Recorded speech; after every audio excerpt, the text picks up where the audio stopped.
Hello everyone, welcome back to my channel Joshiyaram. ఈరోజు బొబ్బర్లతో మీకు ఒక healthy and tasty snack recipe చూపించబోతున్నానండి. ఆ రెసిపీ వచ్చేసి బొబ్బర్ల వడలు.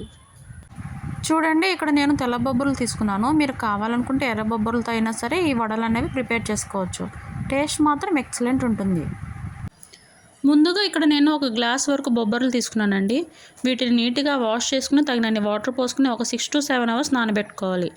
ఆఫ్టర్ 7 hours చూడండి మంచిగా నానిపోయినాయి. వీటిని మరొకసారి వాష్ చేసుకుని పక్కన పెట్టుకోవాలి.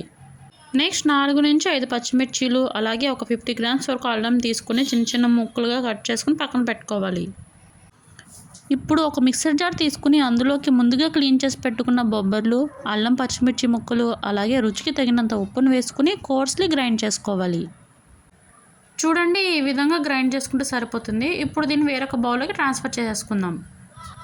నెక్స్ట్ ఈ బొబ్బర్ల పిండిలోకి సన్నగా కట్ చేసుకున్న పుదీనా, ఉల్లిపాయలు, కరివేపాకు, అలాగే కొంచెం కొత్తిమీరను వేసుకుని మనం వేసుకున్న ఇంగ్రీడియంట్స్ అన్నీ కలిసేలాగా బాగా కలుపుకోవాలి.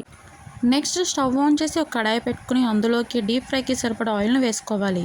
ఆయిల్ వేడెక్కిన తర్వాత ముందుగా మనం రెడీ చేసి పెట్టుకున్న బొబ్బర్ల పిండితో వడల షేపుల్లో ఒత్తుకుని ఆయిల్లో వేసుకోవాలి. మంటని లో టు మీడియం ఫ్లేమ్లోకి అడ్జస్ట్ చేసుకుంటూ రెండు వైపులా గోల్డెన్ కలర్ వచ్చేంత వరకు తిప్పుకుంటూ వేయించుకోవాలి.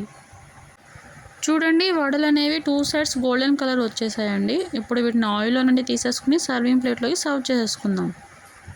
ఈ బొబ్బర్ల వడలు పైన క్రిస్పీగా, లోపల సాఫ్ట్గా అండ్ చాలా టేస్టీగా ఉన్నాయండి. అండ్ ఆల్సో ఆయిల్ కూడా ఎక్కువ పీల్చలేదు. మీరు కూడా ఈ స్నాక్ రెసిపీని తప్పకుండా ట్రై చేసి ఎలా వచ్చిందో కామెంట్ బాక్స్లో కామెంట్ చేయడం మాత్రం మర్చిపోకండి. మరొక టేస్టీ రెసిపీతో మళ్ళీ కలుద్దాం. అంతవరకు సెలవు.